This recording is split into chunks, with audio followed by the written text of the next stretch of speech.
the Liberty Festival.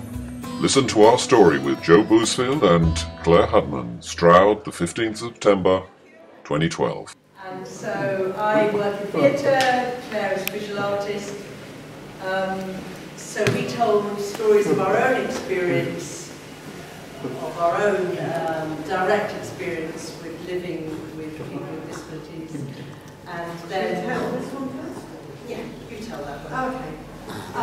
You might know of the Tate Modern, where that turbine hall, there's a great slope, yeah? And Harry here, who's Joby's daughter, is in a wheelchair with her partner who let go of her at the top, who's able-bodied here, let go of her at the top of the slope, and she put her arms up in the air and went whee! All the way down the slope, and then slowed down at the bottom. So that's Harry at the Tate Modern. 3 times. 3 times. Showing how you can break rules and...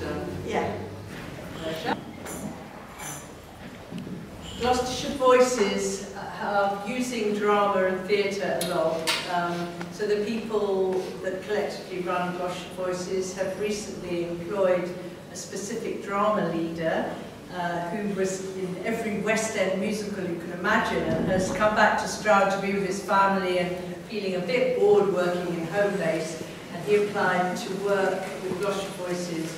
And so now there's they're going to create a theatre company, and so one excited member of Gloucestershire Voices drew a picture of the theatre lighting and the actors, and she was well excited about it. And as a theatre practitioner, I know how, like the police officer talked about using role play to help awareness. I know how drama is useful in every single walk of life, because drama is about communication and empathy, which is what we're talking about here today. This is my story, and somebody illustrated it. I was at the funeral of my father, sitting next to my sister and then my mum, and my mum gave my sister a cuddle because she was next to her, and my sister was crying, and so was I, and I felt a bit kind of lonely and left out.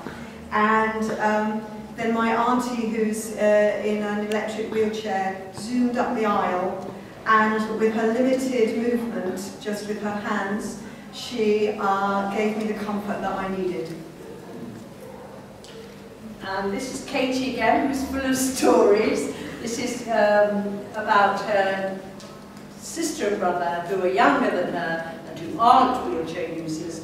And just we're talking about the attitude of children, how helpful children are when they're so open and clear and no nonsense or baggage. They just say things as they are. So when Katie's sisters and brother's friends come round and are shy because they're seeing somebody different using a wheelchair, her brother and sister say, "Oh, don't be shy, it's only Katie." And that's what we want to get over, really, don't we? With the Barnwood Trust, gathering positive stories to educate and to keep our thinking wide, particularly having just all been helped with the Paralympics as well as a nation. It's about saying, we're all the same, I am what I am, all those messages, which Katie's brother and sister do very well. Yes. So that was just a small workshop we were doing here for Barnwood Trust, and it generated some good thoughts. Shall I say a few more words just about what the Trust are doing? Yes. Nice. So this is part of a wider project. Many of you may have heard of Unlocking Opportunities, which is the Trust's 10-year strategy to build inclusive and hospitable communities. We believe that we need to find ways of valuing individuals for their contributions, for their unique skills and talents that all of us have in this room. And Unlocking Opportunities is a way of finding those talents and those skills and ensuring that communities can recognise the talents of individuals so we can create inclusive and hospitable communities. we think the starting point is starting to unearth what already happens, the great work that's happening across the community. So Jubilant Stories, which is part of this project, is really that first step in doing that. So we're trying to open the debate with people and say, what stories exist in your community? What's already happening that shows how inclusive Colford is, how inclusive Stroud is, how inclusive Cheltenham is? What's already happening out there that's great?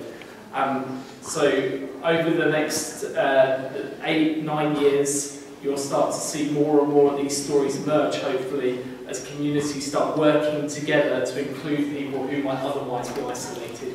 So that gives you a little bit of background of what we're trying to do at Barwood, but feel free to come and have a chat if you want. I'll just be at the back.